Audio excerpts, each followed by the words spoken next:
Halo sahabat pintar, kembali lagi bersama Bestari ID di sini. Bestari ID akan membahas seputar materi bahasa Indonesia. Dan kali ini Bestari ID akan membahas materi tentang kaidah kebahasaan teks eksposisi. Namun sebelum kita ke materi, jangan lupa ya, tekan tombol subscribe dan nyalakan dulu loncengnya agar sahabat pintar mengetahui video-video terbaru dari Bestari ID. Untuk materi teks eksposisi, kita sudah pernah membahas tentang struktur teks eksposisi yang terdiri dari tesis, argumentasi, dan penegasan ulang. Kali ini, kaidah kebahasaan teks eksposisi pun akan membahas tentang 3 hal. Yang pertama adalah kelas kata, yang kedua afiksasi, dan yang ketiga adalah jenis kalimat. Dalam bahasa Indonesia, kelas kata dibagi menjadi 3. Yang pertama adalah kata benda atau disebut dengan nomina. Yang kedua adalah kata sifat atau disebut dengan adjektiva. Dan yang ketiga adalah kata kerja atau disebut dengan verba. Kata benda memiliki ciri-ciri. Yang pertama, bisa disangkal dengan kata bukan. Contoh, ada kata benda meja, disangkal dengan kata bukan, menjadi bukan meja.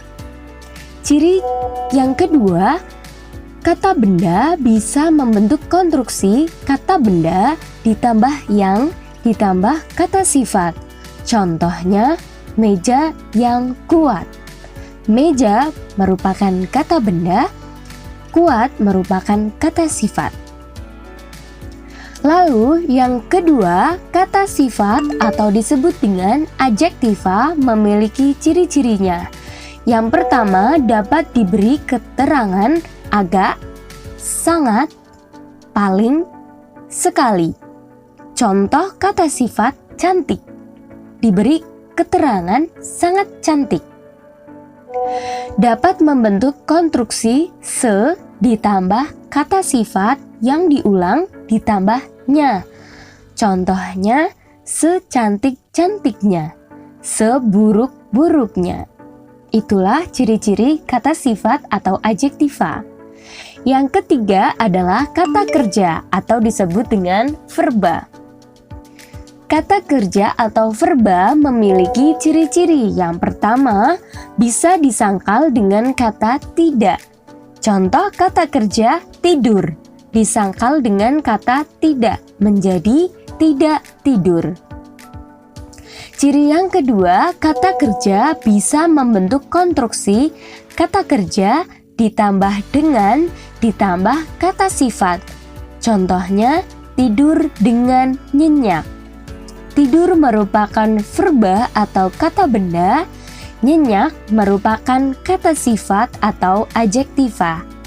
Nah, sahabat pintar, itulah penjelasan dari kelas kata yang terdiri dari 3 bagian, yaitu kata benda atau nomina, kata sifat atau adjektiva, dan kata kerja atau verbal. Baik sahabat pintar, kita masuk ke dalam kaidah kebahasaan yang kedua, yaitu afiksasi. Definisi afiksasi adalah proses pengimbuhan pada kata dasar. Proses pengimbuhan atau afiksasi dibagi menjadi 4. Yang pertama, awalan atau prefiks. Yang kedua, akhiran atau sufiks. Yang ketiga, sisipan atau infiks. Dan yang keempat, gabungan atau konfiks. Kita akan membahas satu persatu dari prefiks. Prefiks adalah afik yang diimbuhkan di muka bentuk dasar. Contoh, kata dasar hibur mendapatkan prefiks menasal menjadi menghibur. Yang kedua adalah sufiks atau disebut akhiran. Akhiran adalah afik yang diimbuhkan pada posisi akhir bentuk dasar.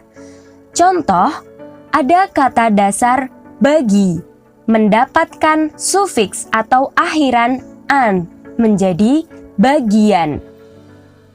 Kemudian yang ketiga adalah infix atau sisipan. Definisinya adalah afik yang diimbuhkan di tengah bentuk dasar. Contoh, ada kata dasar getar, mendapatkan sisipan atau infik menjadi gemetar. Dan yang keempat adalah gabungan atau disebut dengan konfiks, yaitu afik yang berupa morfem terbagi yang bagian pertama berposisi pada awal bentuk dasar dan bagian yang kedua berposisi di akhir bentuk dasar. Singkatnya adalah gabungan atau konfiks berupa awalan dan akhiran. Contoh, kata dasar muncul mendapatkan awalan ber, mendapatkan akhiran an, menjadi bermunculan. Baik sahabat pintar, itulah keempat penjelasan dari afiksasi yang terdiri dari prefiks atau awalan, sufiks atau akhiran, infiks atau sisipan, dan konfiks atau gabungan. Sahabat pintar, untuk kaidah kebahasaan yang ketiga dari teks eksposisi adalah jenis kalimat. Nah, kali ini kita akan belajar bersama tentang jenis kalimat yang terdapat di dalam teks eksposisi. Jenis kalimat di dalam teks eksposisi dibagi menjadi dua. Yang pertama, kalimat nominal, dan yang kedua, kalimat verbal. Kalimat nominal adalah kalimat yang berpredikat selain verba atau kata kerja. Kalimat nominal dapat berwujud kata benda atau frasa benda, kata sifat atau frasa sifat, kata bilangan atau frasa bilangan, dan frasa preposisi. Contoh, ada kalimat ibunya seorang guru. Memiliki predikat seorang guru. Seorang guru adalah frasa benda. Ibunya merupakan subjek. Yang kedua, adikku sangat cantik. Sangat cantik merupakan frasa sifat, sedangkan adikku merupakan subjek. Yang ketiga, kambingku 5 ekor. Kambingku merupakan subjek. 5 ekor merupakan frasa bilangan. Ia di sana. Ia merupakan subjek.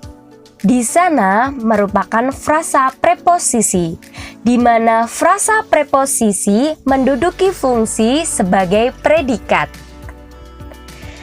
Pada kalimat kedua dalam teks eksposisi adalah kalimat verbal. Kalimat verbal pengertiannya adalah kalimat yang berpredikat verba atau kata kerja. Contoh kalimat, Dika menendang bola. Dika merupakan subjek. Menendang merupakan predikat. Bola merupakan objek. Predikat verba di sini adalah menendang. Dalam kalimat verbal dibagi menjadi 5 jenis kalimat.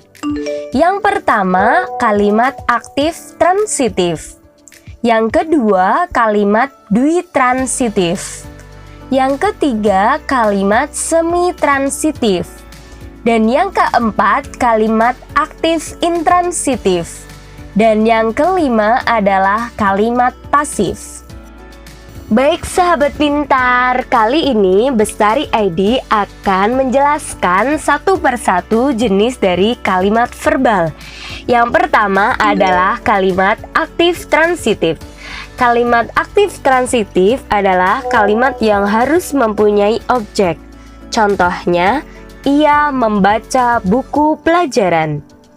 Ia memiliki fungsi subjek, membaca memiliki fungsi predikat, dan buku pelajaran memiliki fungsi objek. Dari contoh kalimat tersebut, sudah jelas bahwa kalimat tersebut tergolong dalam kalimat aktif transitif karena kalimat tersebut memiliki objek, yaitu buku pelajaran. Jenis kalimat verbal yang kedua adalah kalimat dwitransitif. Kalimat dwitransitif adalah kalimat yang membutuhkan objek dan pelengkap. Contoh, ibu menjahitkan adik saya baju baru. Ibu menduduki fungsi sebagai subjek. Menjahitkan menduduki fungsi sebagai predikat. Adik saya menduduki fungsi sebagai objek.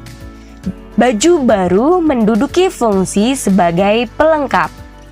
Dari contoh kalimat tersebut sudah jelas tergolong dalam kalimat dwitransitif karena sudah memiliki objek dan pelengkap. Jenis kalimat verbal yang ketiga adalah kalimat semi-transitif. Kalimat semi-transitif adalah kalimat yang boleh diikuti objek, boleh juga tidak. Contoh kalimat, adik menulis.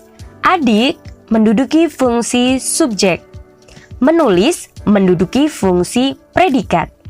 Kalimat tersebut tergolong dalam kalimat semi-transitif karena tidak diikuti objek. Adapun contoh yang kedua, adik menulis cerita.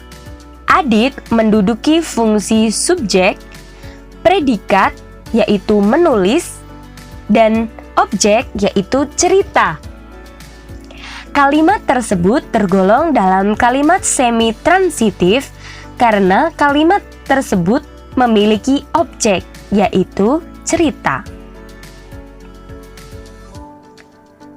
Jenis kalimat verbal yang keempat adalah kalimat aktif intransitif.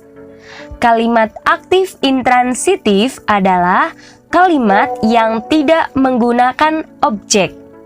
Contoh, polisi bersenjatakan pistol. Polisi menduduki fungsi subjek. Bersenjatakan menduduki fungsi predikat.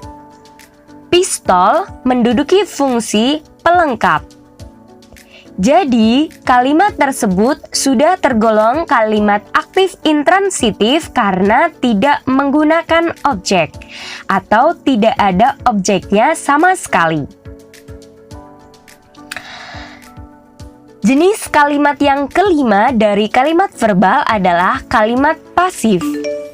Kalimat pasif merupakan kalimat yang subjeknya mendapat atau dikenai suatu tindakan yang dinyatakan dengan predikat, atau kalimat yang bagian predikatnya dibubuhi imbuhan atau afiks di, ter, ke, an.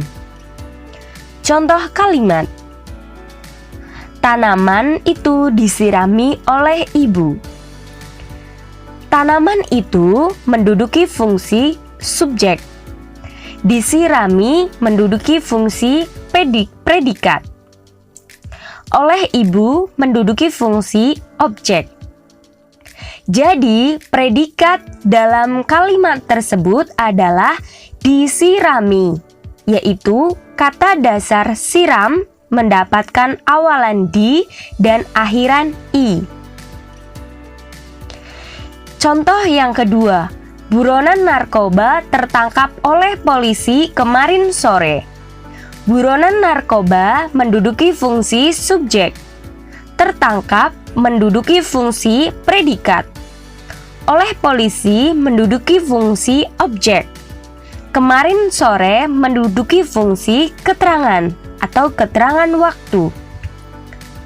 Predikat dalam kalimat pasif tersebut adalah tertangkap, yaitu kata dasar tangkap mendapatkan awalan ter.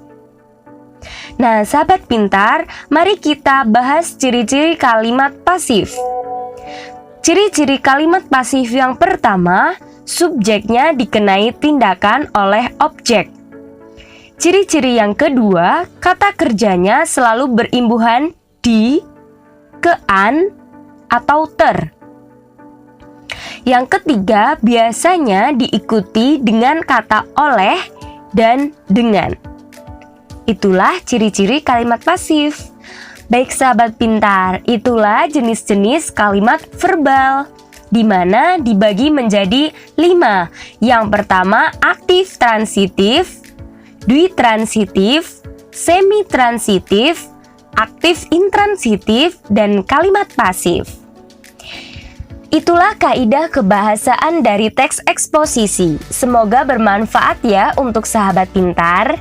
Bestari ID menunggu komentar-komentar dari sahabat pintar. Selamat belajar, sampai jumpa.